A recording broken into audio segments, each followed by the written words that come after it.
చాలా బాగుంది. చాలా థ్యాంక్ యూ బాగా థ్యాంక్ యూ. ప్రజెంట్ చేశారు. ఎందుకంటే ఇప్పుడు ప్రభాకర్‌కి ఉన్నటువంటి పాపులారిటీ ఏంటో మనకు తెలుసు. సినిమా బుల్లితెర మెగాస్టార్ అంటారు తనందరూ కూడాను. అలాంటి ఇమేజ్ ఉన్నటువంటి తన కొడుకుని ఇంట్రడ్యూస్ చేసేటప్పుడు that is another weight to your shoulder, to your mind. How you handle the film అలా ప్రజెంట్ చేశారు ఏంటనేటువంటిది కూడా ఒక $1000 కొంచెం అబైటింగ్ క్వశ్చన్ అనమాట అది.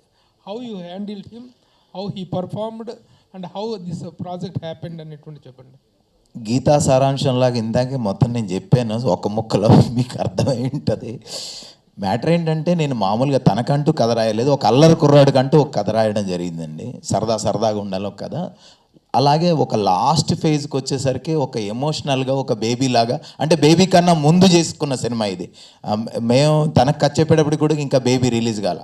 అలా ఒక ఎమోషనల్గా లాస్ట్కి తీసుకెళ్ళిపోదాం అనే ఒక జర్నీతో ఒక కథ రాశాను.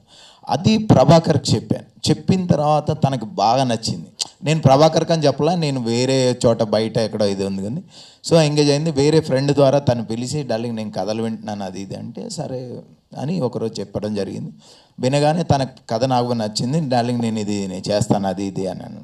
తర్వాత తనే డైరెక్ట్ చేస్తాడు అనుకున్నాను. లేదు నువ్వు ఉండు డార్లింగ్, ఖచ్చితంగా ఉండాలి నువ్వు అది సరే అని అలా ప్రయాణం చేసాం. తర్వాత స్టార్ట్ అయిన తర్వాత సిట్టింగ్స్ టైంలోనే మళ్ళీ తనకేం ఆలోచన వచ్చిందంటే ఈ ఏడుపులు పెడబొబ్బలు వద్దు డార్లింగ్, ఈ ఎమోషనల్ కట్ చేద్దాం, ఫుల్ ఎంటర్టైన్మెంట్, వాడు ఏం చేయగలడు, వాడి ఎనర్జీ ఏంటి అది పట్టుకొని వెళ్దాం అంట చిన్న డిస్కషన్ వచ్చి అవి సెట్ చేసుకుంటూ దీన్ని ఇలా ఒక ప్యాక్డ్ ఎంటర్టైన్మెంట్గా చేయడం జరిగింది తన ఇన్వాల్వ్మెంట్. అలాగే ప్రభాకర్ ఏంటంటే నాకు ఫ్రెండ్ కూడా. సో మా ఇద్దరి మధ్య ఏం అది ఆ ఈగో ఫీలింగ్స్ ఏం లేవు. తన సైడ్ నుంచి తను ఫుల్ కోఆపరేషను, తను ఇన్వాల్వ్ అవుతాడు. తన కొడుకును కొన్ని ఇలా చూపించుకోవాలి, కొన్ని మైనస్, ఇటు ఉంటే ప్లస్, ఇవన్నీ నాకన్నా సీనియర్ 100% నాకన్నా బెటర్ అన్ని స్కిల్స్ ఉన్న వ్యక్తి, అందులో డౌట్ ఏం లేదు. సో ఇవి చెప్పినప్పుడు అవన్నీ మేము చేసుకుంటూ తన ఇదిని తీసుకొని అలాగే కలిసిమెలిసి చేయడం జరిగింది. దీంట్లో ఎలాంటి నేను అదే చెప్తున్నా, యాక్చువల్లీ మనం డైరెక్టర్ భుజాన మొత్తం వేసుకున్నాను అంటాడు, కానీ 90% అతనే మోసేశాడు. నేను 10 to 20 తనకు హెల్ప్ చేశాను అంతే. అది ఇలాంటి సబ్జెక్ట్ ఒక కొత్త కుర్రాళ్ళని ప్రజెంట్ చేసేటప్పుడు అసలు యూత్ఫుల్ ఫిలిమ్స్ అనగానే అమ్మాయిలు, బూతులు, బీర్లు, సిగరెట్లు ఇవి తప్పితే యూత్ని ఇంకొక యాంగిల్లో చూపిస్తూ లేదు ప్రజెంటెడ్ సినిమా. అవునవును.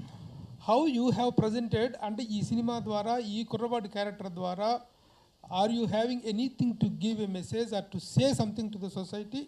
అలాంటి ఓన్లీ ఎంటర్టైన్మెంట్ లాక్లోనే వెళ్ళారు? 100% ఎంటర్టైన్మెంట్ వేలోనే వెళ్ళాం, కానీ ఈ బూతులు అవన్నీ మన సినిమాలో లేవు. అవన్నీ అలాంటి ఏం పెట్టుకోలేదు. బూతులతో అట్లా చెప్పాలని కాదు. 4 అమ్మాయిలు అంటే వీడు పికిల్ మైండ్. ఇప్పుడు జనరేషన్ ఎలా ఉంది, ఐఫోన్ చేంజ్ చేసినట్టుగా, ఐఫోన్ వెర్షన్ మారినట్టుగా మారుతున్నాయి అమ్మాయిలు. సో వీడి మైండ్ సెట్ కూడా అలాంటిదే. ఎవడరా ఒక్కసారే లవ్ పుడుతుందని చెప్పింది అని ఇందాక డైలాగ్లో చూశారు మీరు. సో మైండ్ సెట్ ఏ అమ్మాయిని చూసినా అరే అక్కడ రాంగ్ సెలక్షన్, ఈ అమ్మాయి ఈ వెర్షన్ కదా నేను వెళ్ళాల్సింది అని టక్మని వెళ్ళిపోతుంటాడు. ఇలా వెళ్ళిపోయే వ్యక్తి లైఫ్లోకి నిజమైన ప్రేమ వాడికి ఎక్కడుంది, దాన్ని ఎలా క్యాచ్ చేశాడు అని చెప్పాలన్నదే ఈ సినిమా.